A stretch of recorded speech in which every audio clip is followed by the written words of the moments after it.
ఎందరో త్యాగమూర్తుల త్యాగఫలం ఆంధ్ర రాష్ట్రం.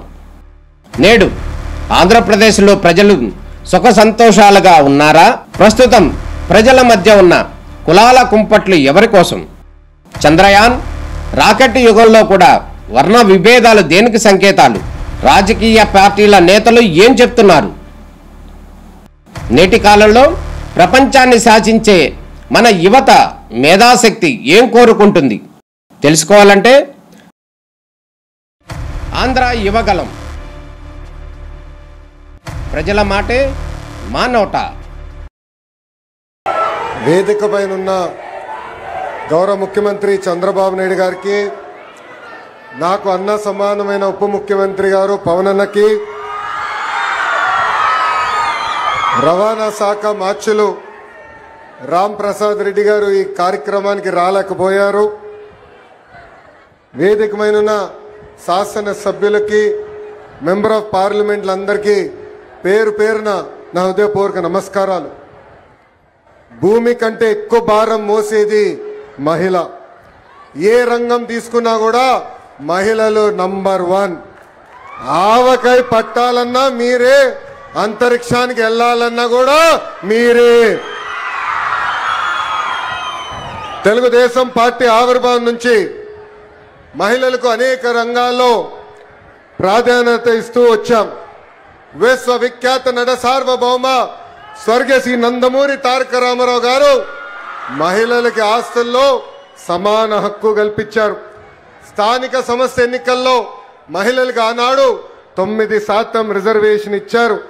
మహిళల కోసం ప్రత్యేకంగా ఒక విశ్వవిద్యాలయం కూడా ఏర్పాటు చేసింది అన్న ఎన్టీఆర్. మహిళల్ని అన్ని రంగాల్లో ప్రోత్సహించింది మన నాయకుడు చంద్రబాబు నాయుడు గారు.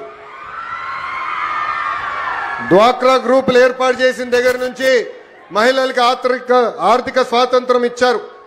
విద్య, ఉద్యోగాలు, రాజకీయాల్లో మహిళలకి 33% రిజర్వేషన్ ఇచ్చారు. ఏకంగా మహిళల పేరుతోనే ఇళ్ల పట్టాలు కూడా అందించారు. అంతేకాదు, ఏకంగా ప్రతిభా భారతి గారిని అసెంబ్లీకి తొలి స్పీకర్, మహిళా స్పీకర్ కూడా చేసింది చంద్రబాబు నాయుడు గారు. మనం తిరుగుతున్న ఆర్టీసీ బస్సుల్లో కూడా మహిళల్ని కండక్టర్గా నియమించింది కూడా చంద్రబాబు నాయుడు గారే. స్త్రీ శక్తికి ఎదురులేడు.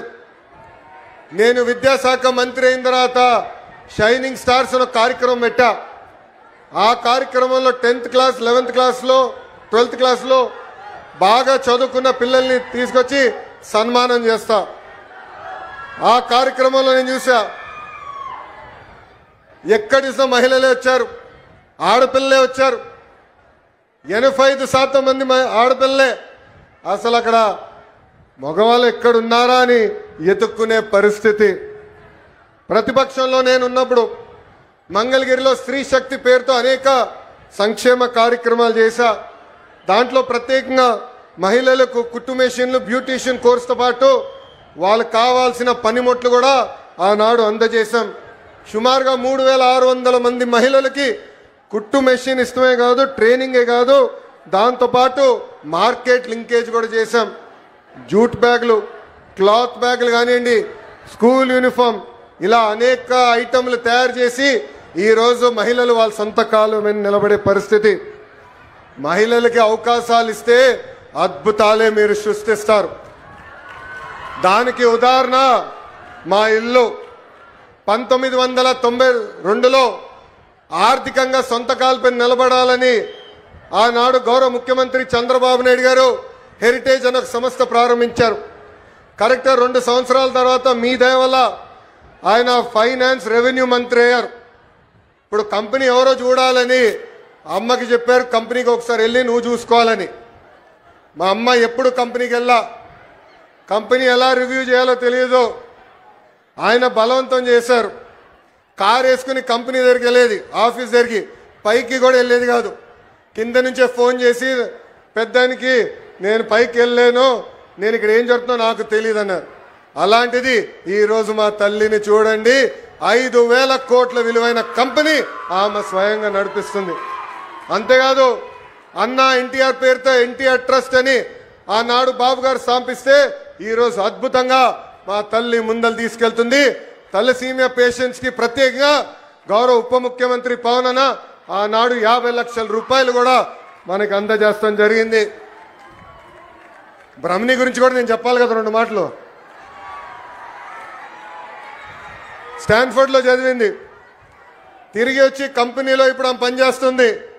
ఏకంగా నా క్రెడిట్ కార్డు బిల్లు కూడా బ్రహ్మణియే కట్టే పరిస్థితికి వచ్చింది. నేను ఈరోజు హాయిగా ఇక్కడ తిరిగి మీకోసం సేవ చేయగలుగుతున్నానంటే దానికి కారణం బ్రహ్మణి మొత్తం మా ఇల్లు చూస్తుందని మహిళలందరికీ నేను తెలియజేస్తున్నా. అంతేకాదు మా అమ్మమ్మ పేరుతో బసవ తారకం క్యాన్సర్ హాస్పిటల్ ఉంది హైదరాబాద్లో. ఇప్పుడు ప్రత్యేకంగా అమరావతిలో కూడా ప్రారంభిస్తున్నారు. అక్కడ మా డైరెక్టర్గా నిరుపేద కుటుంబాలకి అహర్నిశలు సహాయం కూడా చేస్తుంది. స్త్రీ శక్తి, ఈరోజు స్త్రీ శక్తి కార్యక్రమం ప్రారంభోత్సవం సందర్భంగా మీతో కొన్ని విషయాలు మాట్లాడాలనుకుంటున్నా.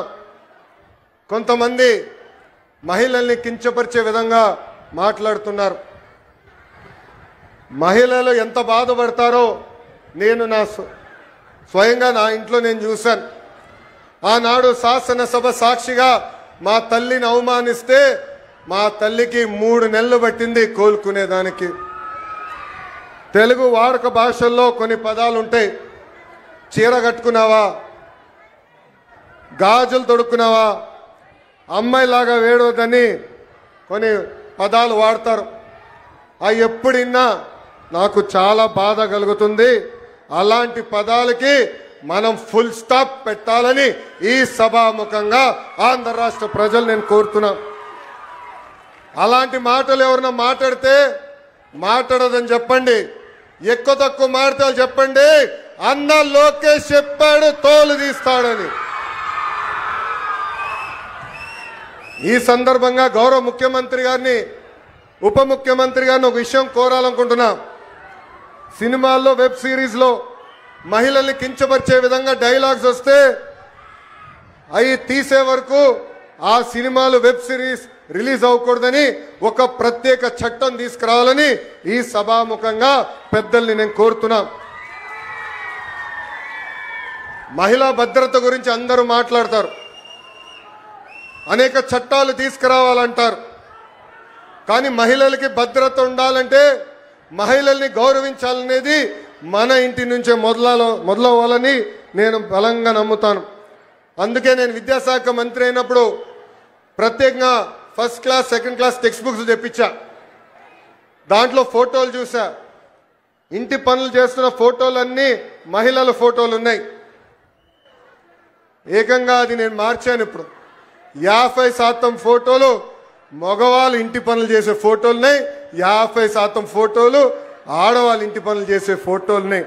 అంటే మార్పు అనేది ఇంటి నుంచే మొదలవ్వాలని బలంగా నమ్మే వ్యక్తి మీ లోకేష్. ఇంకా మెగా పేరెంట్ టీచర్ మీటింగ్లో ప్రత్యేకంగా పిల్లలతో తల్లికి వందనం కూడా మన ప్రభుత్వం చేపించింది. ఇప్పుడు స్త్రీ శక్తి పథకం ద్వారా ఉచితంగా బస్ ప్రయాణం కూడా మన ప్రభుత్వం ప్రారంభిస్తుంది. ఈ పథకం మహిళలకు మరింత శక్తి సమకూరుస్తుంది. చదువుకునే దానికి ఉద్యోగాల కోసం కానివ్వండి, ఈ స్త్రీ శక్తి పథకం ద్వారా మీకు భారం తగ్గిస్తుంది. ఈరోజు బస్సు ప్రయాణంలో మా అక్క చెల్లెలు పెద్దమ్మ చిన్నమ్మలతో మాట్లాడా. వాళ్ళందరితో మాట్లాడినప్పుడు నాకు అర్థమైంది, కనీసం నెలకి 1500 రూపాయల భారం మీకు తగ్గుతుందని.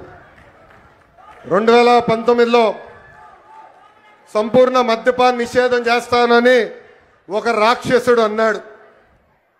ఏకంగా అమ్ముతున్న మద్యం ఆరోగ్యానికి హానికరం అని అధికారులు అనేక సార్లు చెప్పినా ఏకంగా ధనదాహం కోసం విషం కంటే ప్రమాదమైన మద్యం అమ్మి ఏకంగా తాలిబొడు తెంపాడు ఆ రాక్షసుడు. మహిళల్ని ఏకంగా అగౌరవపరిచారు. నేను చూశాను, పాదయాత్రలో మహిళల్ని కలిశాను. మీరు పడుతున్న కష్టాలు చూసిన తర్వాతనే గౌరవ ముఖ్యమంత్రి గారిని చంద్రబాబు నాయుడు గారిని, గౌరవ ఉప ముఖ్యమంత్రి గారు పవన్ అన్న గారికి కలిసి మనం బాబు సూపర్ 6 మేనిఫెస్టో కూడా రూపొందిస్తాం జరిగింది. సొంత చెల్లితో రాఖీ కట్టించుకోలేని అన్న మహిళలు సంక్షేమం గురించి మాట్లాడుతున్నారు. సొంత తల్లిపై కేసు గెలిస్తే వాళ్ళు సంబరాలు ఈరోజు చేసుకుంటే చాలా బాధ కలుగుతుంది.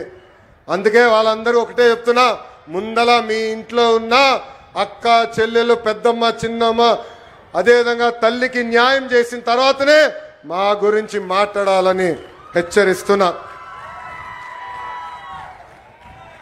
చివరిగా ఒక విషయం చెప్పాలనుకున్నా, ప్రభుత్వ కొనసాగింపు అనేది చాలా చాలా అవసరం. 2019లో రాష్ట్రం దారి తప్పింది. దానివల్ల అందరం అనేక ఇబ్బందులు ఎదుర్కొన్నాం. కనీసం మాట్లాడడానికి స్వేచ్ఛ ఉండేది కాదు.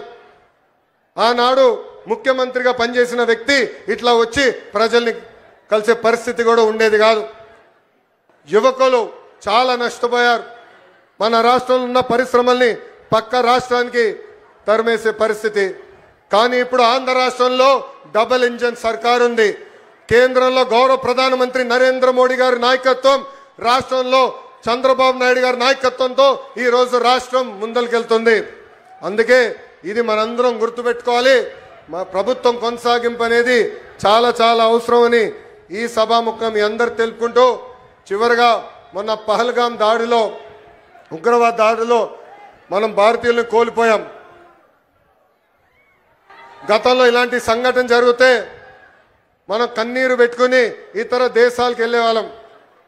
కానీ దానికి ఫుల్ స్టాప్ పెట్టారు. అది ఎవరది?